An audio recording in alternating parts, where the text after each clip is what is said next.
E é isso aí, pessoal. Uma excelente tarde para todo mundo. Hoje, uma quarta-feira, 30 de agosto. Tanta coisa a ser dita, né? A gente precisa realmente ter esse papo, a gente precisa realmente conversar sobre isso daqui, tudo que está acontecendo. Selecionei uma pauta aqui mais do que especial, né? Por quê? Porque eu estou muito contente com uma coisa. Como o nosso trabalho é sério aqui, né? E quando eu falo nosso, inclui você, né? Porque você participa, eu leio o chat, eu leio as mensagens, eu recebo mensagens nas redes sociais, tudo que você fala é importante para mim e a gente faz isso daqui com o maior carinho, né? É, eu tenho conversado com você a respeito da importância das eleições de 2024 e por que isso muda todo o cenário que está acontecendo agora. E o legal de tudo, só nós aqui estamos falando isso e só nós estamos acertando nisso. Isso é impressionante, né? Que legal. Eu separei bastante coisa boa para a gente conversar a esse respeito hoje. Para o pessoal que perdeu a parte final de ontem, eu vou mostrar aqui um dado muito importante logo de início. Vou comentar assim, bem en passant mesmo, tá? Só para mostrar para vocês, né? A gente falou que a partir do mês de agosto ia se iniciar o verdadeiro inferno do seu Luiz Inácio, né? E olha lá como é que está acontecendo as coisas, né? Presta atenção. Por que ia começar o inferno do Lula? Ia começar o inferno do Lula porque a partir de agosto, né, o Congresso iria se preocupar apenas com as parcerias e etc. das eleições de 24, porque os deputados e os senadores recebem emenda parlamentar e eles precisam de secretários, precisam de prefeitos, precisam de gente deles na outra ponta para receber esse dinheiro das emendas, né, e fazer as tramitações para eles poderem gastar as emendas parlamentares, senão nada feito.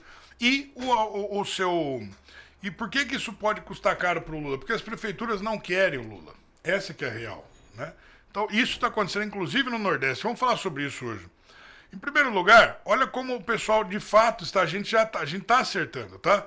Olha aqui, ó, o blog do Tupã falando, né? A gente comentou isso ontem, vou passar aqui rapidamente, tá? De forma bem passar mesmo, só para vocês verem que nós estamos aqui acertando no que nós estamos dizendo. Nossas previsões aqui não são de brincadeira. PCdoB de Curitiba dá largada para as eleições de 2024, né? Então tá aqui, ó. Na eleição de 2024, o PCdoB vai estar na Federação Esperança, que reúne PV e PT. E sabe, se não iniciar as articulações um ano antes, olha o que nós falamos aqui, com previsão, com precisão, tá? Um ano antes, dificilmente irá conquistar cadeira na Câmara. Ué, por que eles querem tanta cadeira na Câmara, né? Eles sabem o motivo. Por que está aliado com o PT, né, e está preocupado com cadeira na Câmara? Porque precisa receber emenda. Por isso, no sábado passado, o partido fez lançamento da pré-candidatura, tal. Tá? Então tá aí, né? Nós acertamos mais uma vez, tá? Essa notícia a gente passou rapidinho, só para vocês verem, uma confirmação das nossas visões aqui, que não estão nem um pouco erradas, tá? Nós estamos acertando. Ó, e eu falei que o pessoal ia querer largar o Lula de lado, né? Mais uma aqui pra gente, ponto pro banqueriano, ponto para você que tá aí junto com a gente. Ficou sabendo de tudo antes e está entendendo as coisas. Requião Filho busca alternativas para deixar o PT. Olha, o pessoal, o Requião Filho do Requião, ele tem criticado duramente o Lula. Ele é de esquerda, tem criticado duramente o Lula, tá? E tá querendo tomar distância do Lula, porque alegando que o Lula tá usando o nome do pai dele para se escalar na esquerda e coisa e tal. Mas na verdade não é essa. A verdade é que a parceria com o Lula está custando uma fila de desempregados, está custando inflação, está custando uma série de coisas e os políticos locais sabem que a população não quer. Por quê? Porque, sobretudo, essas populações que não estão nas grandes capitais, né, elas estão sofrendo muito. Né? O pessoal está ficando sem emprego no campo, está ficando sem emprego na indústria, está ficando sem emprego no comércio, está ficando sem emprego no interior. E quando as grandes capitais estão sofrendo menos. Só que o pessoal do interior está levando uma retada, né? Isso custa primeiro para eles. O Lula chega lá, o agro é fascista. Pois é, só que o fascista é aquele trabalhadorzinho que tá no campo lá, arrancando arroz com a machadinha ali, com a faquinha dele ali, tá trabalhando ali no campo, tá arrancando a batata da terra ali, tá arrancando a cenoura da terra, tá tirando o leite do gado lá, tá na mineradora lá, dando martelada nas pedras e quebrando. Esse cara, pra ele, é um fascista. Né? Então, quer dizer, o cara sente essas coisas. E, sobretudo, depois que ele vai... Quando ele vê a empresa dele indo à falência, né? A empresa dele foi à falência. Por que foi à falência? Por causa do governo Lula. Ele nem entende de economia, mas ele sabe que foi o governo Lula. Né? E essa fila de desempregados que está se somando, o Lula está achando que pagar a imprensa vai ser pagar o papá da Globo lá, vai ser o suficiente para manter a boa imagem do PT. Não vai. O que ele está fazendo é um governo Dilma 2. Eu tenho falado isso aqui, está conseguindo, está tentando agradar o Congresso a qualquer custo, dando cargo, dando ministério, dando favores, dando emenda parlamentar, dando tudo. O povo está enxergando essas coisas, está vendo isso daqui com muita clareza. Né? E depois, a perseguição acirrada ao presidente Bolsonaro, também é uma coisa que depõe contra a imagem dele. A amizade com o Supremo Tribunal Federal é uma coisa que vai muito contra a imagem dele. O povo está muito mais politizado do que estava em 2013, 10 anos atrás. E 2013 estava muito mais politizado do que estava uma década atrás, 2003, quando o pessoal votou, tô contra a corrupção, uma coisa abstrata. Não, hoje o pessoal sabe que é de direita, sabe que é de esquerda, conhece mais o Supremo Tribunal Federal do que a escalação da seleção. O pessoal conhece mais, sabe as pautas que estão sendo discutidas dentro da política, é aborto, é liberação de drogas, é isso e aquilo. As pessoas estão entendendo absolutamente tudo. E o pessoal aposentado que está apanhando aí nesse cálculo do Supremo Tribunal Federal, que está numa briga com o INSS aí, da revisão da vida toda, esse pessoal também está de olho em tudo que está acontecendo. Então, assim, essas coisas influenciam lares, essas coisas influenciam famílias, essas coisas colocam gente na miséria. Né? E essas pessoas não estão contentes com o senhor Luiz Inácio. Então, olha lá, independente do que as emissoras estão falando, a impressão do povo é outra, ela não é a mesma. Né? E aí nós vamos lá falar. Então agora vamos passar aqui, já passamos essas duas notícias para posicionar todo mundo. E olha só, né? Olha essa daqui. A Câmara resolveu brigar com o Lula, o Centrão, não sei o que, o Centrão resolveu brigar com o Lula resolveu brigar com o Centrão, fica nesse chove não molha. Olha o tamanho da encrenca que os caras estão comprando. Olha isso daqui, né? É uma loucura, né? Porque tem ponto bom e ponto ruim. Mas a gente tem que conversar e falar de todos eles. E falar porque é bom, falar porque é ruim, explicar tudo, né? Isso aqui é o nosso trabalho. Olha só. Desespero. STF, decisão do STF muda o número de deputados federais e eles reagem. Então vamos fazer o censo novamente. Coordenadores de bancadas estaduais com risco de perder representantes na Câmara contestam decisão do Supremo sobre redefinição do número de deputados para cada estado. Por unanimidade, a Corte entendeu ser necessária uma redivisão, de acordo com o censo de 2022, realizado pelo IBGE. Para alguns parlamentares, porém, é preciso antes discutir se o resultado do levantamento é confiável. Então vamos lá, né? Entre as unidades da federação que mais perdem cadeiras está o Rio de Janeiro. Atualmente tem 46 deputados. Com a decisão, passa para 42. Né? E olha só, que interessante. O pessoal está, então, vendo aqui, ó. A verdade é que alguns estados vão perder, com a decisão do Supremo, alguns estados vão perder o número de deputados. Né? Perdão, cliquei errado. Alguns estados vão perder o número de deputados. E agora os deputados vão reagir, né? Agora o Supremo, ao invés de caçar, igual fez com o Daniel Silveira, de perseguir, não, vamos pegar a granel, vamos passar o rodo a granel. Isso foi uma coisa que a direita clamou o tempo todo. Olha, recalcule o número do pessoal federalista, sobretudo, recalcule o número de estados por ente federativo, porque as migrações, as correntes demográficas, as pessoas vão do Nordeste para o Sul, do Sul para o Norte, do Norte para o Centro-Oeste, do Centro-Oeste para o Sudeste. As correntes migratórias fazem mudar o número de habitantes do estado. E mudando o número de habitantes do estado, muda o número de deputados, né? Porque a Câmara tem a sua representação por densidade demográfica. Quantas pessoas estão morando naquele estado? Representa o número de senadores, o número de deputados que vai ter na Câmara. É assim que a coisa acontece. Enquanto no Senado é apenas 3 senadores por estado, né? O Senado sempre tem 81 senadores. Enquanto a Câmara vai ter. O Senado já está trabalhando no número mínimo, no cálculo mínimo possível. Ele é bem econômico nesse sentido. Agora a Câmara precisa recalcular todo ano, porque as correntes migratórias mudam. E eles não queriam fazer isso. Está lá com 503 deputados há muito tempo, né? E agora o Supremo pegou a decisão do IBGE, quando é conveniente. Por quê? Porque é o seguinte, olha, como é que a gente pode tirar os caras? Dá para fazer igual o Daniel Silveira? Dá, mas é muito escândalo e muito trabalho, tá? Muito escândalo e muito trabalho. Dá para fazer como fez com os outros partidos, que dá para fazer como os caras que a gente andou caçando aí, Deltan Dallagnol e demais. Dá, mas é muito trabalho e dá muito escândalo. Então vamos fazer o seguinte, vamos dizer que a gente recalculou o número fez a equação aqui, fez o cálculo do número da densidade demográfica e vamos arrancar os caras. Vocês acham que vai sair quem? Os aliados do Lula? Vocês acham que esse pessoal que vai sair? Não é. É o pessoal da direita que vai tomar de novo, porque o Congresso está muito conservador, tem que se equilibrar. Eles vão falar isso. Presta atenção e me cobra depois. Só que aí tem um lance que você que está conectado no bunker está sabendo muito antes e o resto do pessoal não está falando nisso.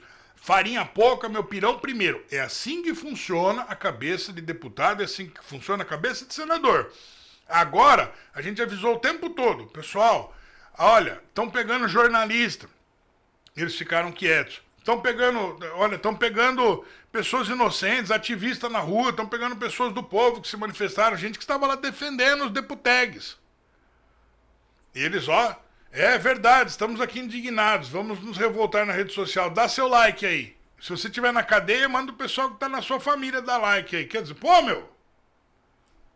agora é com eles. Agora a água subiu e chegou neles. Agora a água chegou no pescoço. O Supremo está falando, vamos tirar vocês daí. Imagina se é Bolsonaro que faz um negócio desse, vocês iam ver o tamanho do escândalo que ia sair. Não sei o que, no governo Bolsonaro, guerra com o Congresso, não sei o que, e vai antidemocrático, vocês iam ouvir tudo isso daí, tá? Agora, a briga virou dentro do Congresso. E o pior de tudo, num momento muito ruim, por quê? Porque o Lula precisa de apoio no Congresso para passar as propostas dele, ele não tem. Depois, ele precisa de apoio para 2024, que ele tem cada vez menos. Ele está ferrado mesmo nesse ponto. Dificilmente ele vira esse jogo, porque ele quer comprar os caras. Os caras funcionam com dinheiro, mas funcionam uma vez só. Uma vez que os caras recebem o dinheiro, eles não são mais teus amigos. Eles falam, opa, próxima negociação a gente conversa de novo. A gente volta a ser agora distantes. Nem te conheço, nunca nem te vi, tá bom? Te ajudei naquele momento, porque você comprou meu apoio. Mas depois disso, farinha pouca, meu pirão primeiro, tá? Entenda isso daí. Deputado e senador não é seu amigo, presidente e governador não é seu amigo, prefeito e vereador não é seu amigo. São pessoas que estão ali para serem cobradas, são funcionários públicos que estão ali para serem cobrados. Você, cidadão, é melhor do que eles. Você, cidadão, é o patrão deles, tá? E eu estou falando isso daqui porque o exemplo tem que partir de cima. O exemplo tem que partir de quem está falando. E eu estou aqui cobrando todo mundo. Não que eu esteja em cima, tá? O que eu quero dizer é de quem fala, né? Muito obrigado. Agora, olha só. Pessoal, então, a gente tá vendo essa briga toda acontecer, né? E olha esta outra aqui rolando. O que nós falamos aqui, olha acontecendo. Olha no lance, a gente preveu. Olha se não aconteceu. Olha que legal. Tá aí, avisamos. O bunker avisou. O bunker avisou. Olha o inferno do Lula chegando aí. E aí, Lula, tá na caravana do Cramunhão, hein? Se deu mal, nego. Inédito, prefeituras vão entrar em greve contra o governo do PT. Ué, nós não falamos que isso ia acontecer? Não avisamos? Ao menos 140 prefeituras potiguares, né, lá do Rio Grande do Norte, suspenderão a execução de serviços administrativos na próxima quarta-feira, em uma paralisação organizada pela Federação dos Municípios do Rio Grande do Norte. Nós avisamos que o Lula estava queimado e os caras não queriam, que os caras iam tomar distância deles. O ato reivindica maior repasse financeiro por parte da União. Ei, você aí, me dá um dinheiro aí, né? E não irão afetar os serviços essenciais que continuarão funcionando. Chamada de mobilizar já, sem FPM não dá, né? os prefeitos farão uma mobilização na Assembleia Legislativa a partir de 9 horas, também junto à bancada federal do Rio Grande do Norte. Eles pedem a aprovação de 5 projetos que estão em tramitação na Câmara de Brasília, entre eles a PEC 25 de 2022, que aumenta 1,5% o valor do Fundo de Participação dos Municípios. Passaria de 22,5% para 24%. Muito bem, então vamos lá, né? O pessoal, as prefeituras estão parando os serviços e botando a culpa no seu Luiz Inácio, tá? Ou seja, eles estão dizendo, nós não somos amigos. Isso daqui é o pessoal que quer se distanciar da imagem do Lula para as eleições de 2024. Ah, mas não sei o que, eles disseram isso, mas estão falando que é repasse de verba. Ah, Roberto, não é isso. Não, em política, segue aquela regra. Eu esqueci o nome do cara que criou o livro Regras para Radicais, Rules for Radicals. Ele fala uma coisa muito simplista e fala uma coisa muito real. Né? Ele fala o seguinte, o problema nunca é o problema. Ou seja, para as pessoas eles alegam uma coisa. Mas internamente, lá dentro, nas negociações, o problema é completamente diferente. Entendeu? Eles chegam para as pessoas e falam, nós vamos conseguir mais direitos porque nós somos bonzinhos. Como aqui, por exemplo, em São Paulo. Né? Aqui, por exemplo, em São Paulo. Precisamos das ciclofaixas para ajudar os ciclistas, para diminuir o trânsito. Foi ver, tinha superfaturamento nas tintas, tinha superfaturamento no negócio, tinha superfaturamento aqui e ali. O problema não é o problema. Entende isso que eu estou dizendo? Deixa eu colocar aqui, ó. É o Saul Alinsky o nome dele, tá? Saul Alinsky. Ele escreveu no livro Regras para Radicais. Um dia eu vou fazer um especial sobre esse livro. Agora vamos lá, pessoal. Nós falamos que esse negócio das prefeituras se virarem contra o Lula ia acontecer e ele realmente está acontecendo. Agora, nós temos dito aqui que a direita precisa parar de se preocupar muito em fazer manifesto. A direita aprendeu a fazer manifestos, faz muito bem, já provou a capacidade de mobilização, de botar gente na rua, não está devendo nada para a esquerda, pelo contrário, dá um banho na esquerda nesse ponto. Tem aquele bordão, eu vim de graça, está certo, é isso aí, é cidadania mesmo, é patriotismo mesmo. Mas é o seguinte, manifesto para a esquerda não significa muita coisa. Manifesto para a esquerda é só uma forma de eles levantarem a bandeira e dizerem, nós somos do bem, nós estamos aqui. Esses dias teve um manifesto de umas feministas em Brasília, o Lula pediu segurança para elas, deu não sei o quê, deu tudo aquilo ali e tal, tratou diferente do pessoal de verde e amarelo. O pessoal vermelho ele tratou bem, o pessoal verde e amarelo ele mandou pôr na cadeia, para quem lembra, né? E agora tá aí, inclusive com essa briga das imagens na CPMI que foram apagadas, né? Agora vamos lá.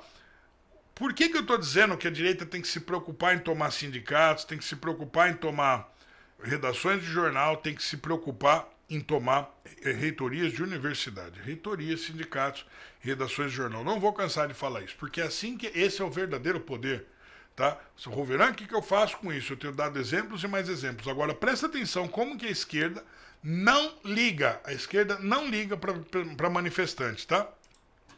Para além dos exemplos no Brasil, tem aqui os exemplos na Venezuela. Ó, entidade denuncia prisões políticas na Venezuela e pede liberdade para 300 presos. Ou seja, nós já estamos na Venezuela, ok? Nós já estamos na Brasilzuela, tá? Olha aí, ó. A Anistia Internacional denunciou nesta terça-feira, no caso ontem, as detenções por motivos políticos continuam acontecendo na Venezuela, como um ataque sistemático contra a população, e pediu a libertação de quase 300 réus considerados presos políticos. Né? Quero ver quando a Anistia Internacional vai olhar para o caso dos presos políticos brasileiros. As detenções arbitrárias por motivos políticos na Venezuela continuam sendo parte de um ataque sistemático e generalizado contra a população nesse país, principalmente com o objetivo, ou seja, qual é o principal, tá?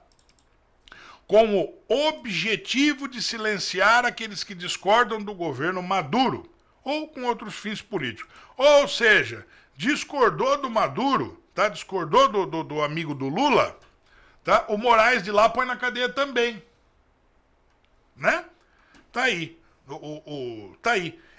E lá eles falam que são democracia, tá? Eles defendem que são democracia do jeito que o Moraes faz aqui, do jeito que o Barroso faz aqui, do jeito que o Lula faz aqui. E quem chamou de teoria da conspiração, nós já temos exemplos iguais aos que estão acontecendo na Venezuela. Parece que a gente está numa competição de quanto pior, melhor. Essa que é a verdade, né? Enquanto isso, o pessoal que é pró-democracia...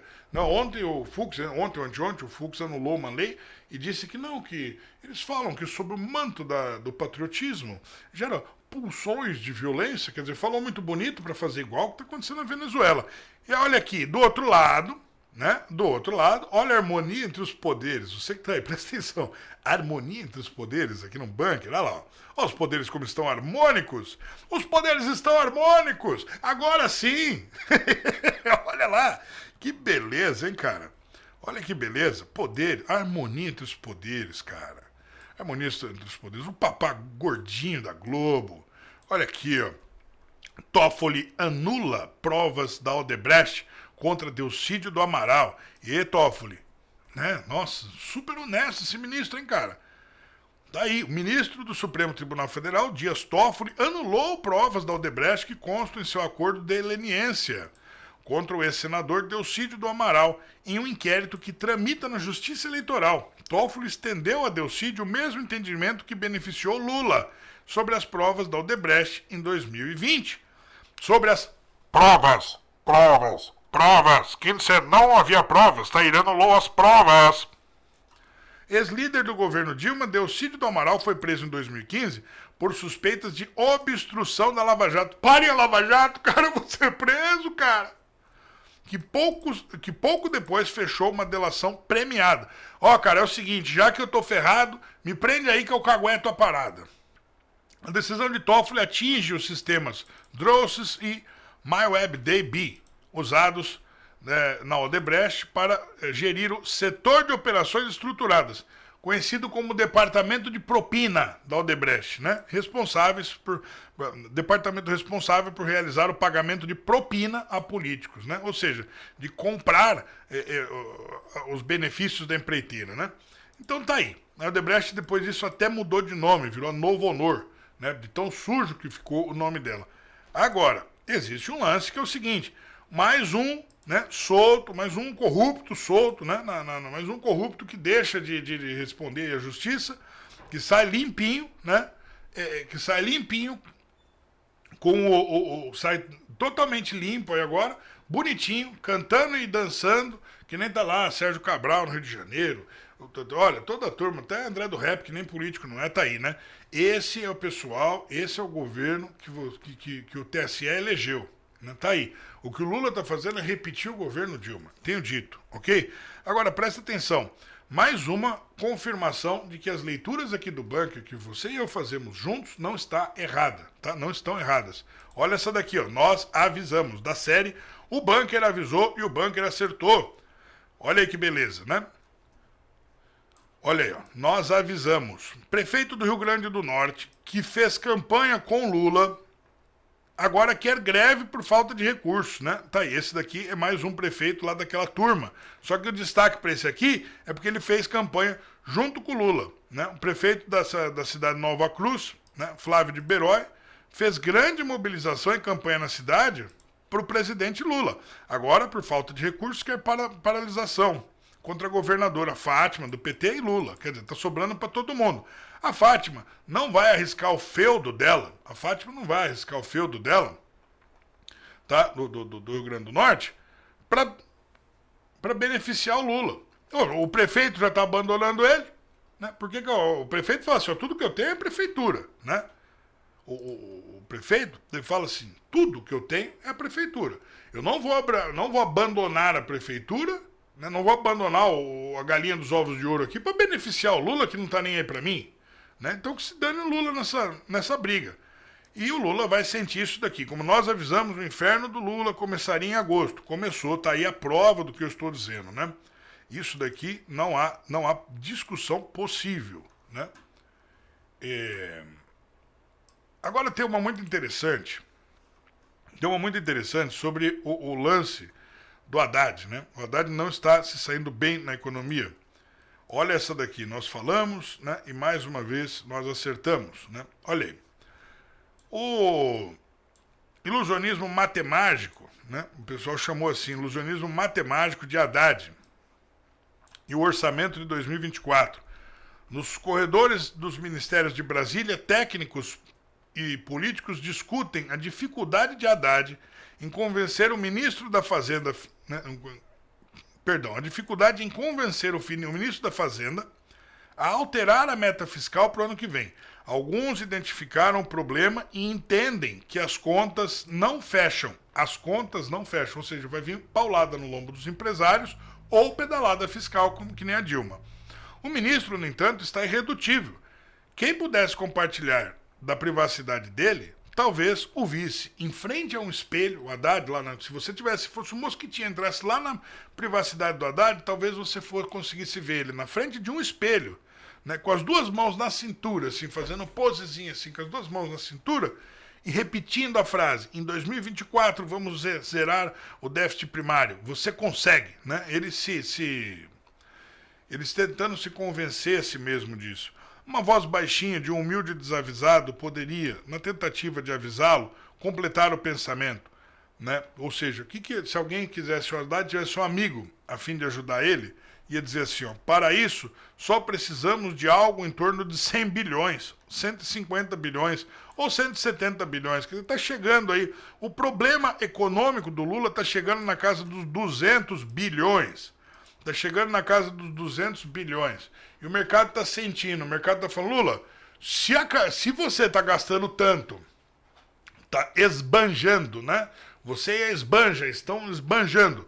Dessa maneira, a carga tributária, o reio que vai no lombo do trabalhador, o imposto que o cidadão José está pagando, que está causando inflação, quer dizer, o preço das coisas está explodindo no mercado, está causando desemprego, está todo mundo indo para a rua, da amargura, as empresas estão fechando e etc. Essa quebradeira que você está fazendo, nós não vamos deixar nosso dinheiro aqui dentro não, eu sinto muito. Por quê? Porque para você fechar as contas, você não vai querer dar pedalada fiscal que vem impeachment. Todo mundo sabe que você ama o poder.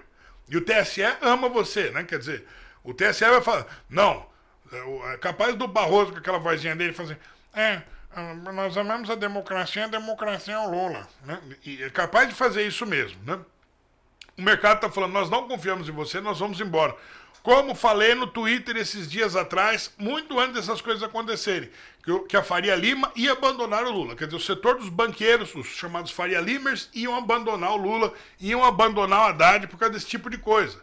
Isso daqui não sou eu que está falando, quem está falando foi o Boletim Focus, que saiu dizendo que não ia fechar as contas. Por quê? Porque se não fecha as contas, o Lula não vai querer pedalada fiscal. Para ele não dar pedalada fiscal, o que ele vai fazer? Reio no lombo das empresas, para dar dinheiro para o governo, para sustentar a mamata. As empresas estão falando, você vai vir correr no nosso lombo. A gente está vendo, ó, vamos arpar daqui enquanto é tempo. Né? E aí o Brasil vai virando Argentina mesmo, tá? Vai virando Argentina, vai virando Venezuela, e esse pessoal, eu não entendo por que a esquerda insiste tanto nesse tipo de coisa. Por que a esquerda insiste em dizer que esse tipo de coisa está beneficiando a população, tá? É programa social, que isso e aquilo, culpa dos Estados Unidos, culpa da direita? Não, culpa de vocês. Irresponsáveis. O que é? Por um acaso o Lula está gastando igual um proletário? Vai tomar banho. O cara está pagando 1 milhão em diária de hotel. Agora, uma coisa é certa, né? Olha lá. Vamos ver se... Imagina que essa próxima notícia fosse Bolsonaro falando, tá? Imagina que fosse o Bolsonaro, o ator dessa notícia aqui. Que ele fosse o cara que estivesse agindo aqui. Olha lá. Presta atenção nisso aqui porque é maluquice mesmo, né? Gleisi ataca judiciário por multa. Por multar deputado do PSOL em 1 milhão. O ex-presidente Bolsonaro e seus aliados vêm denunciando uma devassa do Poder Judiciário sobre eles.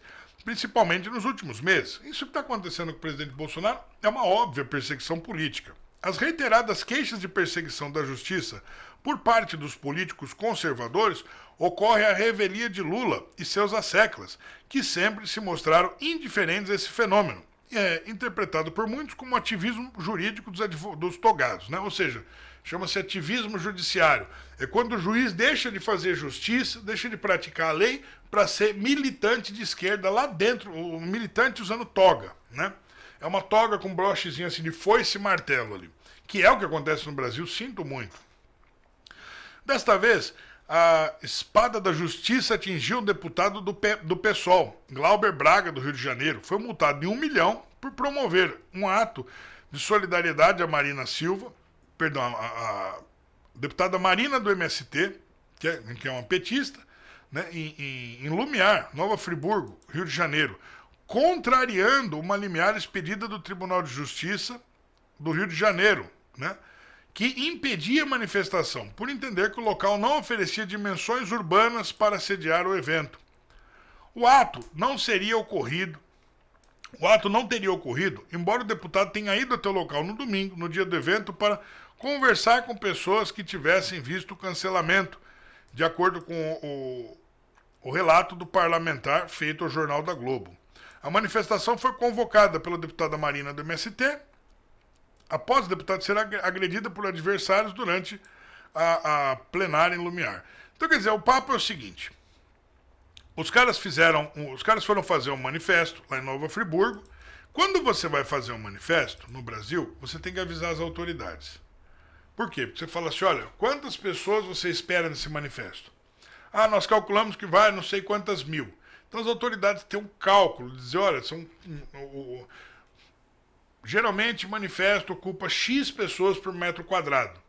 Né? Para eles fazerem a segurança, que é obrigação do Estado fazer segurança pública, o secretário de Segurança responde por isso, o ministro da Justiça responde por isso, todas essas autoridades respondem por isso. Eles são cobrados se existe violência no manifesto, etc. Olha, por que você não previu isso? Porque as autoridades têm a obrigação de prever isso. Haja visto a CPMI do 8 de janeiro cobrando as autoridades, os comandantes, etc. E a gente recebendo surpresas e mais surpresas todos os dias. Certo? Então, você observa o seguinte, o deputado e o sujeito aí, viram lá que a justiça determinou, não dá para vocês fazerem um manifesto naquele lugar. Né? E aí, pelo que eles estão dizendo, pelo que a justiça falou, eles foram lá fazer o manifesto. Ele disse que não fez, a justiça disse que fez, mas tomou uma multa de R$1 milhão. Né? Agora, aí, depois de tomar essa multa, a Glaze saiu atacando, a Glaze saiu dando porrada no judiciário. Olha só o que disse a Glaze aqui, ó. Né? Tem aqui ó, as falas da dona Glaze Hoffmann, né? O Glauber Braga protestando aqui nas redes sociais, né? E a Glaze falou o seguinte: absurda a decisão do juiz Sérgio Lousada de aplicar a multa impagável e retirar cada real da conta do companheiro Glauber Braga. Agora só faltava essa: se criticar o judiciário, olha no que pode dar. Isso é abuso de poder. Força Glauber. Ou seja, a Glaze está sentindo na pele, né, o que é o abuso de poder do judiciário. Não sentindo na pele, não. Está vendo o companheiro dela sentindo na pele o que é o abuso de poder. Né? Aí agora está chorando. Né? Olha só a fala da Glaze. Agora só faltava essa. Se criticar o judiciário, olha no que pode dar. Né? Então quer dizer que o sujeito está levando a pancada que todo mundo levou. E agora, como é no lombo deles, a deputada Glaze está aí reclamando. O que é muito importante você ver nesse negócio é que o Roveran está certo junto com você, eu estou certo e você também, porque você não está aqui à toa. Olha só, repita comigo, deputado e senador não é teu amigo. O povo gritou aqui fora por muito tempo, abuso de poder. Olha só, as pessoas estão sendo perseguidas por criticar o judiciário. Sabe o que é criticar? Criticar é quando você compara a proposta com a entrega. Você fala assim, fulano prometeu isso, ele entregou isso? Não, ele entregou uma coisa diferente. Então, fulano, você não cumpriu com o seu papel. Isso é criticar. Ou então você dizer, parabéns, fulano, você fez o que você prometeu. Crítica é isso. Ou você chega para a pessoa e diz, pessoa, você fez isso de maneira certa, ou você fez isso de maneira errada, ou você diz o seguinte, você fez de maneira certa, mas podia ter sido melhor. Ou você fez de maneira errada por tal e tal motivo. Estou te ajudando a melhorar. Isso é crítica. Crítica é você comparar a promessa que a pessoa fez com o que ela entregou. Essa é a atividade crítica. No final das contas, no frigir dos ovos, essa é a atividade crítica. Se você chega lá e fala, olha, não concordo com essa decisão da justiça, a direita está sendo presa há quanto tempo? Há quanto tempo? Aí na barriga deles não dói. Mas quando chega no bolso deles lá, impagável multa de 1 milhão, cara. 1 milhão. Dá pra fazer muita pipoca com isso. Pelo amor. Ou seja, presta atenção, mesmo você que é de esquerda que não gosta de mim, você que é militante de esquerda, aí quando você sofrer alguma coisa, nenhum político vai sair correndo atrás de você pra te salvar. Só se acontecer com eles, com gente deles. Né? Farinha pouca, meu pirão primeiro. Eles vão ligar pra eles, não pra você. Nem o pessoal que é militante de esquerda, nem o pessoal que é militante de direita, não caiam nessa. Presta atenção, o tio Roveran tá falando aqui porque o bagulho é louco. E em função disso, essa notícia vem bem a calhar. Essa notícia aqui vem muito a calhar. Isso daqui tem muito a ver, tá? Número de brasileiros que procuram asilo nos Estados Unidos mais do que triplicou. Né? Por que as pessoas estão procurando asilo nos Estados Unidos? O número de brasileiros que pediram asilo. Asilo é quem está sofrendo perseguição política, tá? Nos Estados Unidos aumentou mais do que 3 vezes em junho deste ano, na comparação com outubro de 22. Os pedidos saltaram de 206 para 695 no período. Presta atenção que a Anistia Internacional vai começar a agir, tá? O Brasil está quase chegando nos 1.000 refugiados lá fora. Os dados foram compilados pelo escritório de advocacia AG Immigration, a partir de informações do Departamento de Estado e do Departamento de Segurança Interna dos Estados Unidos. Ou seja, 695, 700 pessoas só no último ano. Agora somos anos anteriores e vamos entender o que é que está acontecendo. Por que é importante pensar só no último ano? Porque é o governo Lula. No governo Lula, o Brasil já tem 700 refugiados, 700 pessoas que fugiram do país, né? Por quê? Por perseguição política. Nós estamos numa ditadura, já temos 700 refugiados, ok? A comparação é feita com outubro de 22, porque é quando começa o ano fiscal nos Estados Unidos. Tudo bem, mas aí o papo é o seguinte, não é porque quando começou o ano fiscal nos Estados Unidos, é porque tem um ano aí de gestão Lula. Não é um ano, tem 8 meses de gestão Lula, né? Esse dado coloca o Brasil na 17ª posição entre as nacionalidades que mais pedem a migração, asilo na migração, né? Para efeito de comparação, no mesmo período do ano anterior, foram 1.622 pedidos. Então vamos lá, olha só que interessante, né? O pessoal já estava fugindo do país, mas aqui não é. Os Estados Unidos recebeu 1.622 pedidos, mas não foi de brasileiros lá, tá? Então vamos lá. Olha só. Ah não, perdão, errei, li errado, tá? Erro meu, desculpa. Tá aqui, ó. A comparação é feita com outubro de 22, porque é quando começa o ano fiscal. Desde então, o governo americano recebeu 295 mil petições de asilo. Só que 3.417, 1%, foram de cidadãos brasileiros. Já tem nos Estados Unidos 3.417 petições de asilo político, tá?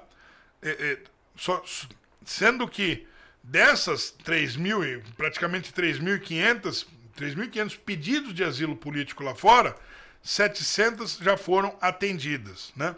Esse dado coloca o Brasil na 17ª posição. O Brasil está lá no 17, cara. Ó, o pessoal que está pedindo asilo político, tem perseguição política. Esse é o pessoal que vai falar em democracia, tá? Só esse dado, um Senado que fosse responsável, que tivesse um senador, ouve bem, Senado, que eu estou falando, um senador que valesse a pena lutar por ele, eu não estou vendo nenhum pegar essa matéria e cobrar o Supremo Tribunal Federal. Eu não estou vendo um. Por quê? Porque os Estados Unidos, para admitir um cidadão, eles têm, quando você vai tirar o seu visto, eu sei porque eu tenho meu visto, quando você vai tirar o seu visto, eles fazem uma série de perguntas para você e você tem que escolher uma categoria na qual você se encaixa. São os tipos de visto. Tem o visto de turista, o visto de trabalho, o visto daquilo. No caso do asilo político, você tem que provar às autoridades americanas que você está sendo perseguido por causa perseguido politicamente, perseguido por discordar do governo. As autoridades estão indo lá te dar porrada porque você não concorda. Ou seja, você não está vivendo uma democracia. Então, olha lá, os Estados Unidos já recebeu 3.500 pedidos de asilo político, tá?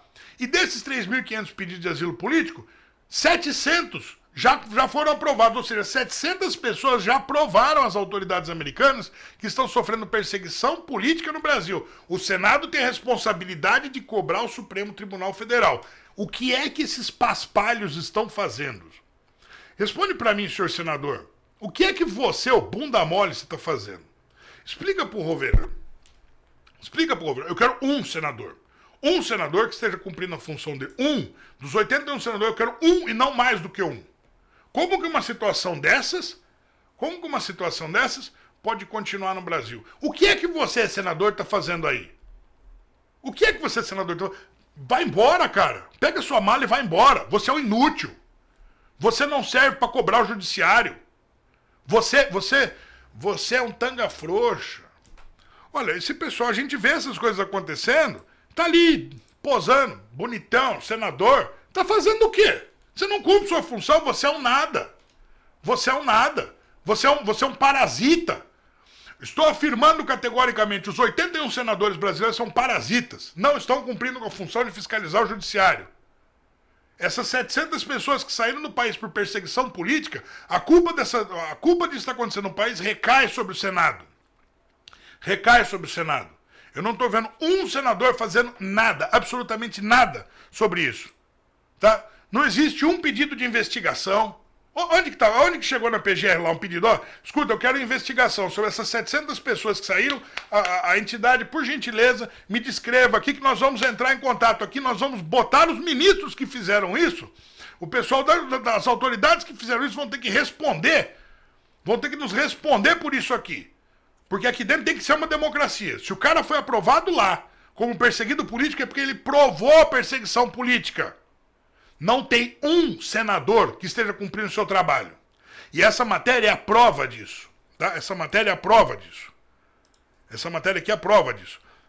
Não adianta mais continuar com isso. Agora, olha só. Eu vou falar uma coisa aqui que é complicada, mas é verdade, né? Olha aqui, ó, o seu Flávio Bolsonaro, né? Seu Flávio Bolsonaro, tá aqui, ó, né? Registra BO contra a trans Sofia Barclay por difamação. A influenciadora trans Sofia Barclay foi surpreendida ao descobrir que Flávio Bolsonaro abriu um BO contra ela por difamação. Na ocasião, Sofia revelou que o senador teria estado presente em uma festa organizada pelo jogador Neymar. Segundo ela, no evento, Flávio teria tido relações sexuais com outra mulher trans. A coluna teve acesso, através da influenciadora, ao boletim de ocorrências registrado por Flávio, datado de 17 de agosto. Nele, o político diz que teve conhecido o trecho da fala da trans através da sua advogada, já que um vídeo do corte do podcast estava circulando nas redes sociais. Ainda no documento, o senador disse que não conhece, nunca ouviu falar da senhora Sofia Barclay e que nunca esteve com essa suposta festa organizada por Neymar. Flávio, casado há 13 anos, pontuou ainda que as falas da influenciadora são mentirosas e criminosas e estão causando graves danos ao seu casamento. Muito bem, Flávio, o papo é o seguinte, responde aqui pro Rovera, tá? Responde aqui pro Rovera, numa boa, tá, cara? Numa boa. Eu gostaria muito de saber do Flávio o seguinte, ele como parlamentar, ele quando vê alguma coisa acontecendo contra ele, ele sabe distinguir. Ele sabe distinguir. Ele olha e fala assim, ó, isso daqui é difamação, é crime contra a honra. Ele sabe distinguir. As pessoas estão cometendo um crime contra mim. Difamação é crime de menor potencial ofensivo. Não dá cadeia. O máximo aí que essa pessoa aí, Sofia, vai responder na justiça, mas o que essa pessoa vai responder na justiça é dar uma cesta básica para alguém aí. Vai ser chamado num cartório, vai ser chamado depois num fórum, vai entrar lá com o advogado.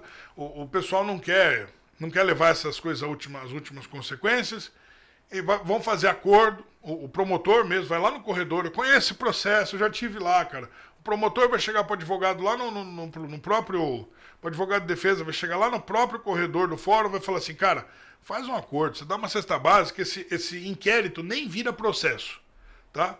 Vai chegar na frente da juíza, vai ter duas testemunhas sentadas na cadeirinha lá do lado, a juíza vai fazer uma pergunta, você fala, você aceita o acordo? Você fala, eu aceito o acordo, nós vamos propor um acordo, você aceita o acordo e acabou com a brincadeira. É assim que as coisas funcionam. Tá? Não vai acontecer nada. A pessoa vai ter que pegar R$1.000, R$1.500, dar de cesta básica para uma instituição, ou vai ter que limpar uma escola ou coisa do tipo, e vai, uma escola pública, limpar o muro, coisa do tipo, e vai acabar, vai limpar a pichação de algum lugar, e vai acabar aí o negócio. Vai acabar a brincadeira aí. É aí que a brincadeira vai acabar. Tá? É aí que a coisa vai terminar. Tá certo? Então, aí o papo é o seguinte, tá? Aí o papo é o seguinte, não vai acontecer nada com a pessoa de grave, tá? Funciona assim, ela vai receber uma notificação da justiça que por 5 anos ela não pode ser enquadrada de novo, que senão o crime dela escala, ela vai ser considerada reincidente. Eu sei porque eu já respondi esse tipo de processo há mais de 5 anos. Então assim, processo não inquérito. Então o caso é o seguinte, quando o Flávio, como senador, identifica isso daqui, ele está mostrando para todo mundo que ele é capaz de identificar quando um crime acontece. Agora, Flávio, por que o Brasil tem isso daqui? Responde pro Rovera numa boa, cara. Por que o Brasil tem esta situação aqui, que nós acabamos de falar a respeito?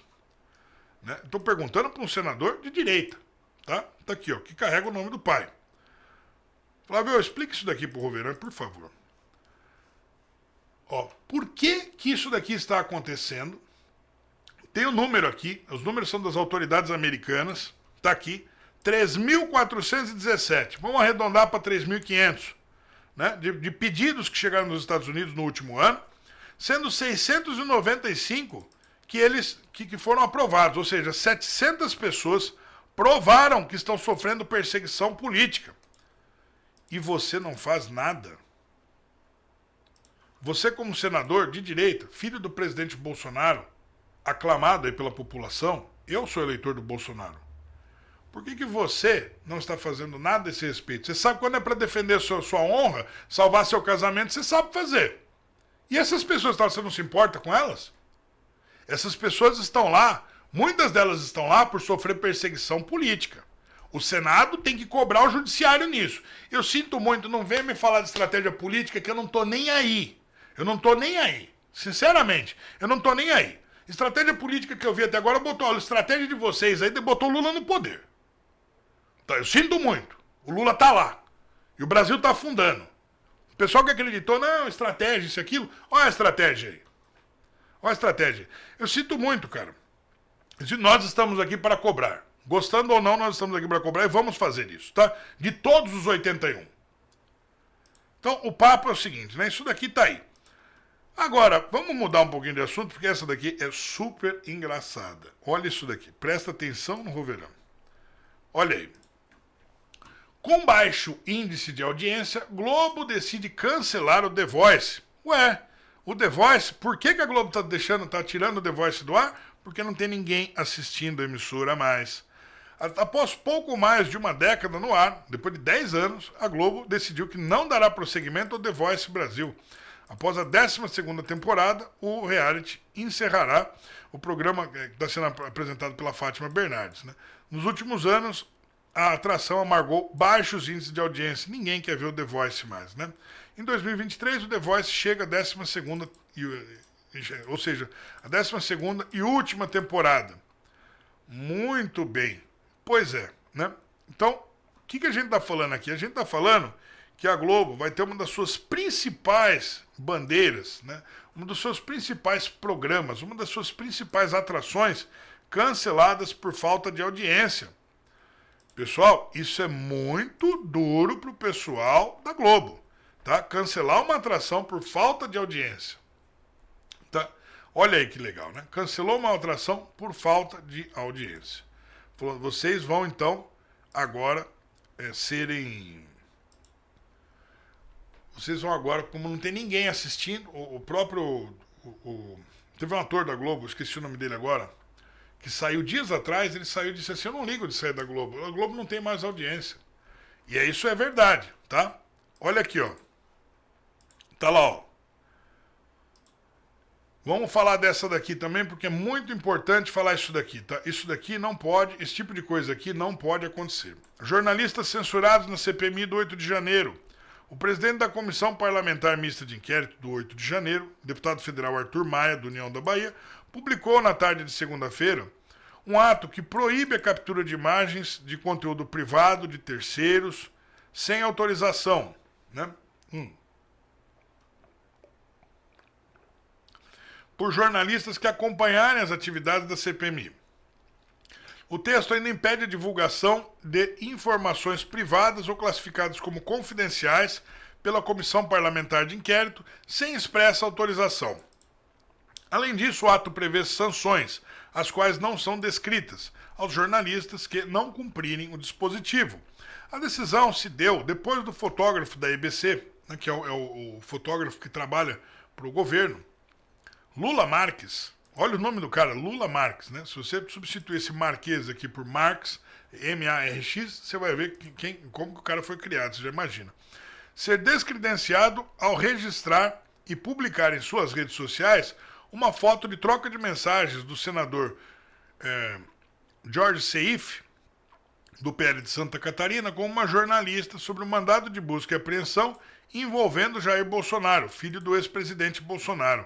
A EBC afirmou em nota que essa decisão, que viola o livre exercício da profissão e liberdade de imprensa, é autoritária e injustificável e solicitou a Maia que reconsidere o descredenciamento de Lula Marques. Ou seja, o Arthur Maia chegou lá e falou assim, ó, tira a credencial dele. Para você, quando você é jornalista, você vai participar de algum evento, você tem que se credenciar. Você tem que chegar lá e falar assim, eu não sou uma pessoa comum, eu sou um jornalista, me dá uma credencial aí. Você vai apresentar os seus documentos, né, sua autorização do Ministério do Trabalho, sua carteira da ordem, sua carteira dos sindicatos, eles vão te cadastrar no sistema e você vai entrar. No caso, aqui tem vários frames engraçados, né? A Associação Brasileira, a ABI, se manifestou sobre o caso, né? Disse que configura censura aos jornalistas. A ABI não tem vergonha na cara, ok? Não tem vergonha na cara, explico por quê. E falo aqui com todas as letras. A Associação Brasileira de Imprensa não tem vergonha na cara porque quando os jornalistas que não fazem parte da esquerda são perseguidos, eles ficam em silêncio. Alguém viu uma nota da ABI defendendo o Alan Frutuoso, que foi pego lá no aeroporto sem motivo? A polícia parou o cara no aeroporto sem motivo. Você viajando a trabalho dentro do Brasil, sem motivo. Falou, temos ordem para parar você. A ABI fez alguma coisa? Não, a ABI não fez alguma coisa. Agora, tem um sujeito chamado Lula Marques, que é um fotógrafo lá, um jornalista de esquerda. Quando acontece com ele, o que é errado também, tá? O Arthur Maia não está certo nessa, o Arthur Maia está errado. Tá ok? Mas quando acontece com eles, a Associação Brasileira de Imprensa, olha, devia mudar o nome para ABIC, Associação Brasileira de Imprensa Comunista, ok? Esse era o nome correto. Ou a ASIC, né? Associação Comunista de Imprensa. Só vai sair para defender e carta e não sei o que, se manifesta, e é censura e não sei o que, quando se trata de jornalista de esquerda. Aí eles gozam de todo o respeito. Se o cara é de direita, eles já te olham de cima, assim, ó. Você não faz parte do nosso grupinho? Eles já te olham com nojo. E deixam essas pessoas se darem mal, cumprindo a mesma profissão, porque não concordam com a ideia, porque eles são todos totalitários. Isto é pensamento totalitário. Isto é pensamento. Não há nada melhor, não há nada de melhor. Eles não conseguem subir de nível. Eles dizem que não estão a favor da Coreia do Norte, que não estão a favor de Cuba, que não estão a favor de Venezuela, que não estão a favor de Argentina, mas bate palma para perseguição política. A Associação Brasileira de Imprensa é com você que eu estou falando. É com vocês todos que eu estou falando. Vocês não estão nem aí para o pessoal da direita. Vocês não são Associação Brasileira, vocês não são dignos disso. Vocês não têm essa dignidade. Vocês falaram alguma coisa a respeito da perseguição contra Ana Paula Henkel, Alan dos Santos, Augusto Nunes, Guilherme Fiuza, Rodrigo Constantino, o Alan Frutuoso, Oswaldo Eustáquio, contra a Bárbara, do Teatro Atualizei. Essas pessoas, eu estou falando meia dúzia de nomes, eu podia passar a tarde aqui. Não houve uma manifestação. Não houve na classe política, não houve na classe política, não houve manifestação de associação nenhuma, não houve nada. Agora um cara que esteve lá, que sofreu 10%, 1%, ele não sofreu busca e apreensão da Polícia Federal. Ele não foi parar numa cadeira de rodas. Ele não teve que passar anos nos Estados Unidos sem ver a família. Ele não teve todos os seus bens apreendidos, suas contas bloqueadas. Ele não apanhou, não passou fome. Ele não está sofrendo o que o pessoal da direita está sofrendo. Aí a Associação Brasileira de Imprensa falar, agora não, coitado dele, cara, coitado. Sentimos muito. Não é, vocês não sentem muito. Vocês sentem muito enquanto ele estiver concordando com vocês. No momento que ele fala assim, ó, discordo, esse tipo de política não está dando bons resultados. A esquerda está dizendo que vai ajudar as pessoas, mas está causando desemprego, está causando inflação. Esse tipo de política não está causando prosperidade, não está alimentando as pessoas que têm fome. Pelo contrário, está causando desespero, está causando angústia em famílias. Essa que é a verdade. E tudo que vocês dizem depois é a culpa do outro, porque vocês são irresponsáveis além de tudo. Vocês jogam a responsabilidade para os outros, vocês não têm honra, não têm caráter. Então, olha, isso daqui que eu estou falando é uma coisa que o pessoal da direita tem que aprender. E essa é a importância de tomar redações de jornal, tomar as associações de imprensa, tomar... Isso daqui não pode mais ficar na mão da esquerda, porque eles agem desse jeito. O deputado Arthur Maia não está certo não, ele está errado. Ele está errado. Agora, desculpa, a ABI não está certa também. Ela não está certa quando ela tem uma indignação seletiva. Então quer dizer que só se for de esquerda é digno disso daqui, numa manifestação da ABI, o resto dos jornalistas pode passar por isso? Né? Foi lá, a EBC, né, saiu dizendo, não, essa decisão viola o livre exercício da profissão e liberdade de imprensa, é autoritária e injustificável. Ué, Maia, reconsidera o descredenciamento de Lula Marques. Eu lembro na CPMI das fake news, o Alan tendo que explicar como que ele, sendo jornalista, credenciado, conseguiu, ele sendo jornalista, cadastrado no Ministério do Trabalho, conseguiu credenciamento para entrar no Congresso, conseguiu credenciamento para entrar no Planalto. A ABI fez assim, o Alan dos Santos, a Fernanda Salles, apanhou, fizeram escarcéu com ela o dia inteiro na imprensa. Eu não vi ninguém sofrer tanto quanto a Fernanda Salles sofreu um dia só. Eu estava lá, eu vi, ninguém me contou. E eles estão batendo palma para isso daí tudo, como se estivessem fazendo justiça. Olha, eu vou falar uma coisa para vocês. O pessoal que é militante, presta atenção. Tanto de esquerda quanto de direita, tem uma frase de um cara que está acima de tudo isso, chamado Jesus Cristo. A ira do homem não opera a justiça de Deus. O fulano fala, eu não gosto do fulano, portanto eu vou usar a lei contra ele. Essa é a ira do homem. Deus não é assim. Deus não é assim. O certo é certo, errado é errado. Ok? O pessoal que é cristão sabe o que eu estou falando. Não tem o culpado por inocente, não tem o inocente por culpado. E a justiça dele, cedo ou tarde, vem aí. Tá certo? Isso que eu estou falando, tá dito. Agora vamos mudar um pouquinho de assunto. Isso daqui, esse tipo de coisa me causa indignação, porque é o seguinte, eu estou há anos desse lado. Eu trabalho com imprensa todos os dias. Eu sei o que eu estou falando. Eu já tive que mudar de casa, eu já tive que ir para a justiça, etc. Eu sei o que eu estou falando. Eu já sofri na pele isso aqui. Agora vamos lá, mais uma aqui para a gente completar o raciocínio. Essa daqui é muito boa, tá? Muito boa para entender o que nós estamos falando. Hélio Beltrão explica por que a taxação dos super ricos de Haddad não vai funcionar de novo. Lembra que eu falei que ele estava repetindo as mesmas fórmulas? Olha aí, eu não sou o único, o Hélio Beltrão está falando também. Imagine que alguém tentou fazer um bolo usando uma determinada receita e o procedimento deu errado da primeira vez, né? Então, o vizinho desse cozinheiro tentou experimentar a receita e saiu errado novamente. Outra pessoa que vê os dois primeiros tentando acredita que dará certo na terceira oportunidade e o resultado é uma decepção também. Quer dizer, um fez errado, o outro falou, não, mas comigo vai dar certo, deu errado também. O outro viu e falou, não, mas eu vou saber fazer, e deu errado a terceira vez também. E assim por várias vezes em diversos países em diferentes épocas, né? É o que eu estou falando. Você tentaria reproduzir essa mesma receita na sua padaria? Pois é, mais ou menos isso que o ministro da Fazenda, Fernando Haddad, está fazendo com sua proposta de taxar os super ricos. Né? Sempre deu errado, mas o chefe da economia acredita que desta vez vai ser diferente, porque ele é o confeiteiro. Né? Vamos ouvir aqui o que é que o Hélio Beltrão está falando. Ou seja, esse plano dele aqui deu errado várias vezes, vai dar errado mais uma vez, e eles não estão preocupados com isso. Estão preocupados em fazer militância, achando que estão certos. Né? O problema deles acharem que estão certos é que quando tudo dá errado, eles dizem que é culpa da direita. É culpa dos Estados Unidos, é culpa do Bolsonaro, é culpa disso, daquilo. O plano deles dá errado por culpa de todo mundo. Gente irresponsável, gente canalha, sempre age assim. Bota a culpa nos outros. Olha aqui, ó. Que o Haddad fez e apresentou, desses itens que você mencionou, todo mundo sabe que é fictícia.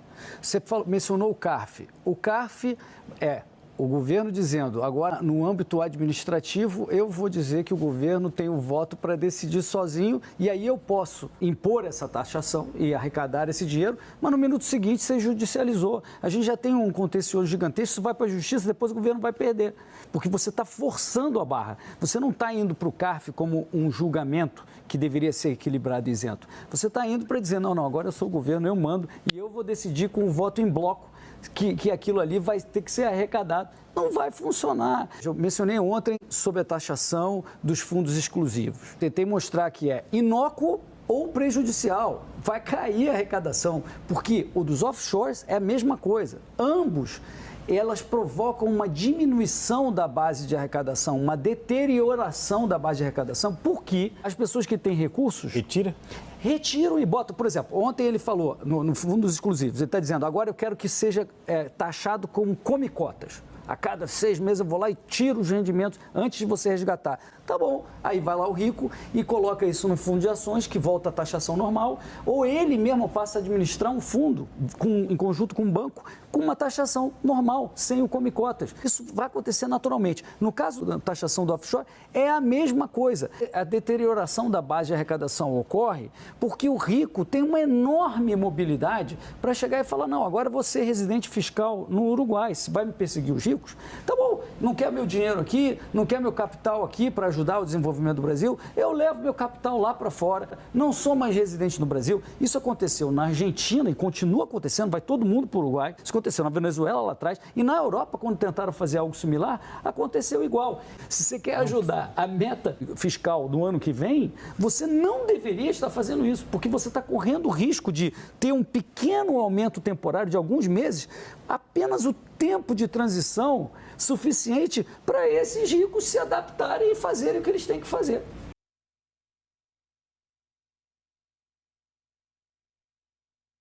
Muito bem, né? Acho que o Hélio Beltrão já falou o suficiente, né? Ele falou como a coisa acontece. Isso aconteceu em vários lugares, não foi um só. E eu acho que esse tipo de coisa a gente não precisa nem explicar muito. É muito simples. O pessoal fala, não, a culpa é dos ricos. Olha, pessoal, sabe por que o cara ficou rico? O cara ficou rico pelo seguinte, ele aprendeu que trabalhar, o sujeito que é empresário, que empreende, ele aprende o seguinte, olha, eu sei onde tem gente precisando, de caneta. Tá aqui, ó. Eu sei onde tem gente precisando de caneta, ok? Olha lá. Então, o que eu faço? Eu sei onde tem gente que está vendendo caneta de caixa fechada. Aí ele chega lá no pessoal que está precisando de caneta e fala, de quantas canetas vocês precisam? A de 100. Ele vai lá no cara e fala assim, quantas canetas você tem para vender aí?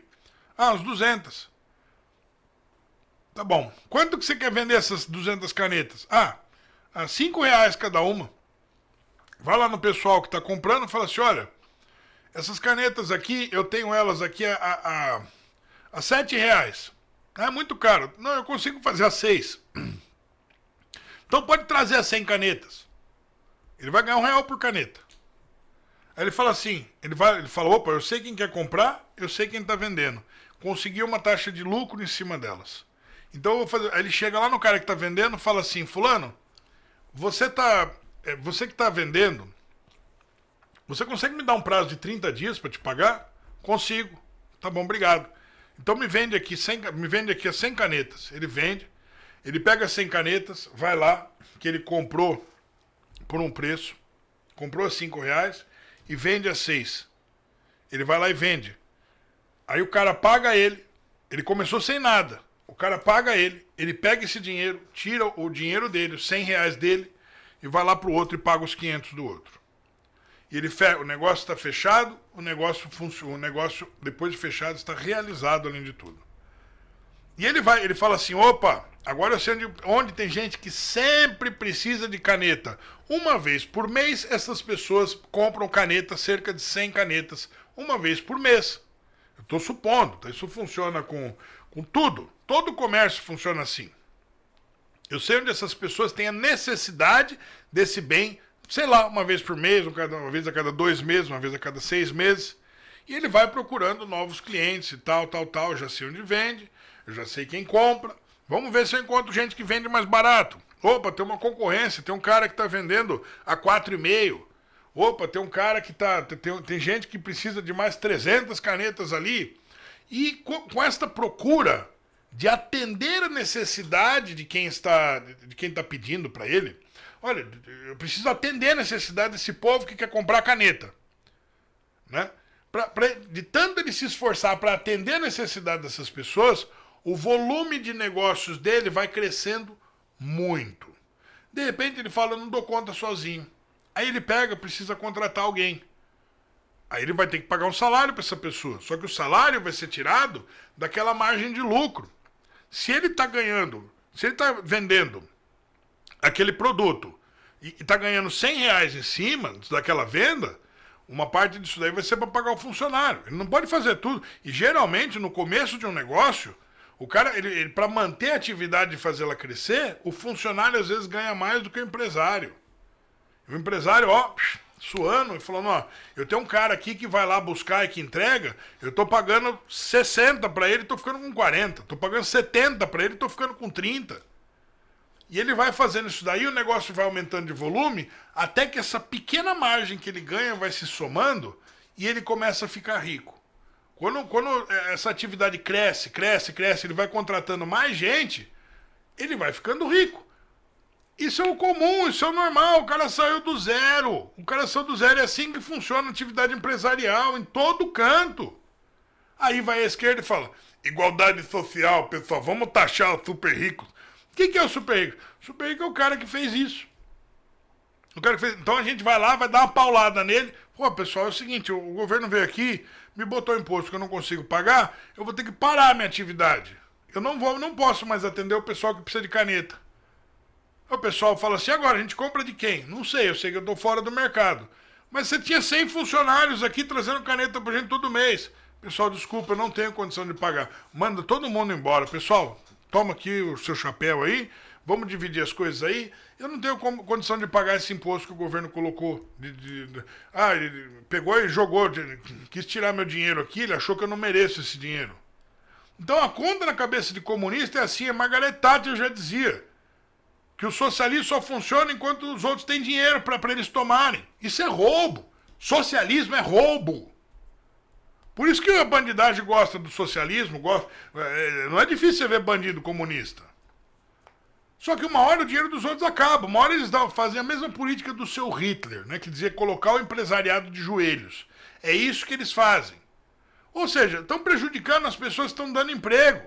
Estão prejudicando as pessoas Estão prejudicando as pessoas que geram riqueza. O que o cara está fazendo? Por que ele é empresário? Porque ele viu uma necessidade e ele encontrou um jeito de atender a necessidade do cara. O cara falou, tô com fome. Ele falou, eu consigo buscar comida. Você paga para mim? Pago. Busca lá para mim. É isso daí, é atividade empresarial. Agora, o Haddad acha que não, o Haddad pensa diferente, ele acha que não, porque os outros têm isso, tem aquilo. Pessoal, funciona assim na prática. Vai ver como o tanto de MEI que tem no Brasil, microempresa individual. O cara é contador, ele vai lá, abre o CNPJ dele, fala, agora eu trabalho por conta, vou fazer a contabilidade, advogado, isso, é aquilo. O cara, tem de tudo. O cara só está atendendo a necessidade dos outros. Pronto, nossa, daqui a pouco ele cresce, ele se esforça tanto para atender a necessidade dos outros que ele cresce. Na hora que ele cresce, que ele fica rico, o Lula olha para ele, sabe, companheiro, você tá rico, a culpa da pobreza é tua. Não, a culpa da pobreza é do Estado. Essa que é a verdade, que tá lá metendo a mão no dinheiro dos outros. Trabalhou, tem mérito nisso? O sujeito trabalhou para chegar lá e falar assim, escuta, eu te ajudei com isso, com aquilo, e agora esse dinheiro aqui é meu. Não, ele só chega lá e fala, esse dinheiro é meu, e toma do outro. Claro que é roubo. Mas tudo bem, né? Isso daqui é um modo de ver, é minha opinião, né? E eu tenho direito de dar ela. Agora o papo é o seguinte, pessoal. Opa, já se estendemos bastante, né? Hoje o programa foi um pouco mais extenso. Obrigado pela sua participação, pessoal. Um beijo no seu coração. Obrigado, Deus, em primeiro lugar. Sem Deus, não fazemos e não queremos absolutamente nada aqui, tá bom? A edição do Bunker de hoje vai ficando por aqui. Quem quiser estar sempre junto conosco, que aqui, pessoal, quero acompanhar, etc., entra aqui no Telegram, @jornalbunker, tá? Entra aqui no Telegram e segue lá. Qualquer novidade vocês vão ficar sabendo lá primeiro. Tiraram o Bunker daqui, onde que eu encontro? Tá lá, @jornalbunker no Telegram. Não deixa para depois, não. Quer ajudar o nosso trabalho? Sim, nós precisamos, tá? Tô dizendo para vocês, nós precisamos. Faz um pix aqui pra gente, se puder, se Deus tocar seu coração, você que sabe. 11 99 218 5469. Agradeço de todo o coração, tá? Obrigado, Deus abençoe a cada um de vocês. Quem puder se tornar membro do canal tá aberto, quem puder fazer superchat aí, né? Obrigado pelos comentários, eu leio todos eles. Obrigado pelos comentários e pelas mensagens no chat, pelas mensagens nas redes sociais. Estamos sempre juntos. Muito obrigado, um beijo no seu coração, que Deus abençoe a cada um de vocês e a gente volta logo com mais edição do Bunker. Vamos!